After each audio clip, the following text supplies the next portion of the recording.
Hello friends, welcome to the success Kendra. Friends देखिए, आज 17 दिसंबर 2023 को बिहार दरोगा का पेपर था और फर्स्ट शिफ्ट का पेपर समाप्त हो चुका है। दो शिफ्ट में पेपर होना है, फर्स्ट शिफ्ट का पेपर समाप्त हो गया है। तो आइए देखते हैं कि कौन कौन से प्रश्न और किस प्रकार के प्रश्न आज बिहार दरोगा 17 दिसंबर 2023 के फर्स्ट शिफ्ट में पूछे गए हैं। देखिए फ्रेंड्स, बिल्कुल ये रियल क्वेश्चन है, कैंडिडेट्स के द्वारा भेजा गया है। हाथ पर लिख करके, पेपर पर लिख करके बहुत सारे कैंडिडेट्स लेकर के आए हुए थे और उन्होंने सेंड किया हुआ है। देखिए, प्रश्न पूछा गया था कि रुद्रांश पाटिल जो हैं यह किस खेल से संबंधित है, और बहुत सारे प्रश्न जो मैंने वीडियोज़ कराए हैं वहाँ से पूछे भी गए हैं। तो ये शूटिंग से है, निशानेबाजी से संबंधित है। रुद्रांश पाटिल जिन्होंने भी लगाया है उनका राइट आंसर है।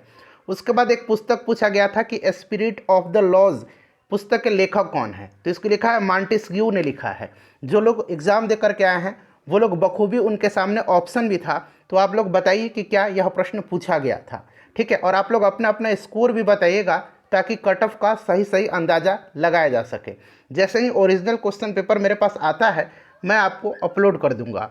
देखिए, प्लेइंग इट माई वे के लेखक मैंने बताया था कि ये सचिन तेंदुलकर की आत्मकथा है। बोरिया मजूमदार और सचिन तेंदुलकर ने इसको मिलकर के लिखा हुआ था, तो ये ऑलरेडी मैंने बताया था। उसके बाद देखिए, स्वावलंबन आयोजित किया गया था। तो स्वावलंबन जो है ये भारतीय नौसेना के द्वारा यहाँ पर नौसेना के द्वारा जो है यह आयोजित किया गया था। तो ऑप्शन में क्या रहा होगा ये आप बखूबी जानते हैं। उसके बाद ऑपरेशन गरुड़ पूछा गया था। ऑपरेशन गरुड़ जो है ये सीबीआई ने स्टार्ट किया हुआ था। ठीक है, किसने? सीबीआई ने स्टार्ट किया हुआ था।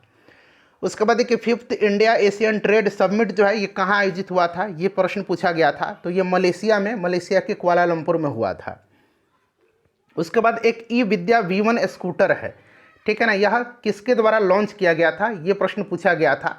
तो ये हीरो मोटर कॉर्प के द्वारा जो है स्टार्ट किया गया है, लॉन्च किया गया है। तो ध्यान रखिएगा, इस तरह के प्रश्न पूछे गए हैं और क्वेश्चन बहुत सारे हैं। मैं आपको पूरा क्वेश्चन बताऊंगा।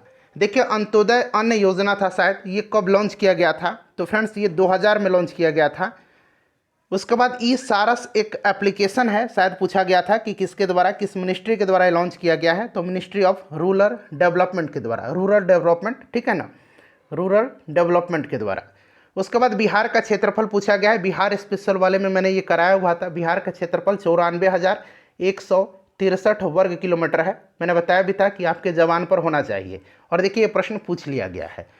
उसके बाद पूछा गया था कि अल हिलाल जो पत्रिका है इसके संपादक कौन हैं, तो अल हिलाल के संपादक कौन हैं, तो ये अबुल कलाम आज़ाद जी।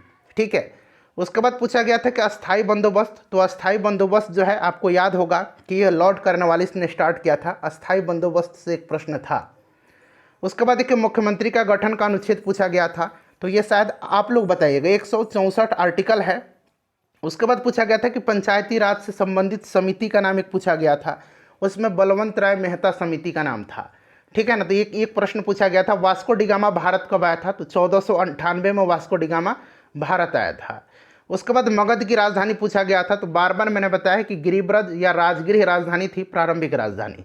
कौशाम्बी पूछा गया था कि कहाँ की राजधानी है, तो कौशाम्बी वत्स महाजनपद की राजधानी हुआ करती थी। प्रोजेक्ट 75 जो है इस तरह से था, 75I, और ये 1 पढ़िए जिस तरह से आप पढ़ें, ये पूछा गया था। तो प्रोजेक्ट 75 जो था ना ये संबंधित किससे है, तो फ्रेंड्स यह नौसेना से। ठीक है, चलिए आगे देखिए, और भी प्रश्न है, लगभग 50-60 प्रश्न मैं आपको बताऊंगा। एक प्रश्न पूछा गया था कि रुपया जो है, रुपया ये कहाँ की करेंसी है, मुद्रा है, ऑप्शन में इंडोनेशिया था। तो इंडोनेशिया जिन्होंने लगाया उनका राइट आंसर है। घाना की राजधानी पूछा गया था, तो घाना की राजधानी एकरा है। ठीक है, भूपेन हजारिका संबंधित हैं, भारत रत्न भूपेन हजारिका किस क्षेत्र से संबंधित हैं, तो ये कला से संबंधित, ऑप्शन में कला था। ठीक है, चलिए उसके बाद संविधान संशोधन किस अनुच्छेद में है ये पूछा गया था। तो ये आपको भाग 20 और अनुच्छेद 368 याद भी होगा। तैरता हुआ राष्ट्रीय उद्यान केबुल लामजाओ है। कुद्रेमुख क्या है, तो देखिए कुद्रेमुख जो है ये कर्नाटक में है और ये लॉ एस के लिए फेमस है। ठीक है, और कुद्रेमुख नेशनल पार्क भी है जो कि कर्नाटक में है। उसके बाद कांगड़ा लघु चित्रकला संबंधित किस राज्य से है, तो कांगड़ा जो है ये हिमाचल प्रदेश का है। कोसी नदी कटिहार में कहाँ पर मिलती है, तो बिहार में कटिहार में कुर्सेला के पास मिलती है। ठीक है, चलिए बताइए कि क्या यही प्रश्न पूछा गया था। आप लोग जल्दी से एक बार कमेंट करके बता दीजिए ताकि मैं भी आश्वस्त हो जाऊं। उसके बाद इमरजेंसी ग्लैंड पूछा गया था, तो एड्रेनलिन। ठीक है ना, चलिए ऑपरेशन गरुड़ संबंधित है, तो ऑपरेशन गरुड़ जो है यह संबंधित किससे है, तो मैंने बता दिया कि ये सीबीआई के द्वारा जो है यह चालू किया गया था। उसके बाद एक प्रश्न पूछा गया था, ये प्रश्न क्लियर नहीं हो पाया है कि उत्तरी पश्चिमी जलोढ़ का मैदानी भाग, प्रश्न क्या था ये पूरा क्लियर नहीं हो पाया है, लेकिन इस तरह का एक प्रश्न था। अनुच्छेद 19(1) का निलंबन कौन कर सकता है।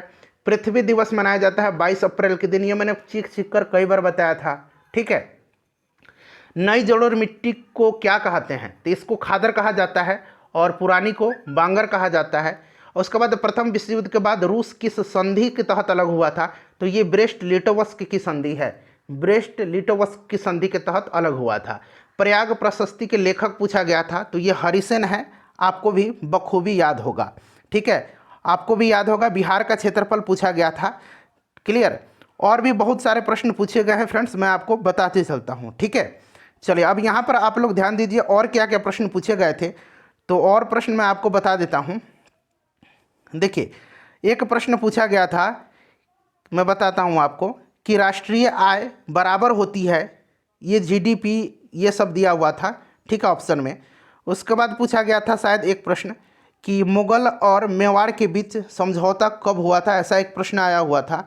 उसके बाद और प्रश्न मैं आपको बताता हूँ, और पूछा गया था कि एक अनुच्छेद से रिलेटेड मैंने बता दिया है, और एक क्वेश्चन था कि मंत्रिपरिषद किसके प्रति उत्तरदायी होता है, शायद ये प्रश्न एक पूछा गया था। उपभोक्ता संरक्षण संबंधित एक कथन और कारण पूछा गया था। उसके बाद मैंने आपको बता ही दिया। एक प्रश्न था शायद कि मुगल और मराठा के संधि कब हुआ था, ये एक प्रश्न था। स्पिरिट ऑफ लॉज पुस्तक मैंने आपको बता दिया, और मैं आपको बताने का प्रयास करता हूँ। तो ये सब प्रश्न है जिनका फर्स्ट शिफ्ट में पेपर था वो लोग देख लीजिए, और जिनका सेकंड शिफ्ट में था। और हाँ, अंग्रेजी और हिंदी से भी प्रश्न पूछा गया था, इस चीज़ को आप ध्यान रखिएगा। केबुल उलम जाओ मणिपुर राज्य में है, मैंने बताया था, वो तैरता हुआ। उसके बाद देखिए, मंगल पांडे जो हैं ये किस जो उनका संबंध किससे था। उसके बाद अंत्योदय मैंने बता दिया। उसके बाद पूछा गया था प्रोजेक्ट 75I, मैंने आपको बता ही दिया। तो ये सब प्रश्न, ब्रिक्स शिखर सम्मेलन कहाँ आयोजित हुआ था, शायद ये प्रश्न पूछा गया था क्या, आप बताइए। उसके बाद शायद जोहानिसबर्ग में हुआ था ये। मंगल पांडे किस नेटिव इन्फेंटिव से संबंधित थे, तो ये 34वीं था शायद। चलिए, उसके बाद देखिए और क्या पूछा गया था, और पूछा गया था कि, रुकिए बताता हूँ, वास्को डी गामा मैंने बता दिया आपको। बहुत सारे क्वेश्चन जो हैं भेजे जा रहे हैं कैंडिडेट्स के द्वारा। अब कोशिश करूँगा शाम को पूरा एक जगह अरेंज करके मैं आपको बताती चलूँ, ठीक है ना। अल हिलाल मैंने आपको बता ही दिया, पंचायती राज से संबंधित एक समिति थी। उसके बाद पूछा गया था शायद एक 7th अमेंडमेंट एक्ट 1956 से संबंधित एक क्वेश्चन था। उसके बाद बिहार का 2011-12 से संबंधित जीडीपी एक आज के संदर्भ में रिलेट करके पूछा गया था। उसके बाद पूछा गया था कि कमर्शियल बैंक से संबंधित एक क्वेश्चन था। उसके बाद एक आपका स्वावलंबन योजना मैंने आपको बता ही दिया। तो ये सब प्रश्न जो है फ्रेंड्स पूछे गए हैं। रुद्रांश पाटिल देखिए, मैंने बताया भी था कि इन्होंने मेडल जीता था, और करंट अफेयर्स में मैंने आपको बताया भी था। ठीक है, तो फ्रेंड्स आप लोग वीडियो को शेयर करिएगा ताकि वीडियो काफ़ी लोगों के पास पहुँचे और उनको भी मदद हो सके। ठीक है, चलिए।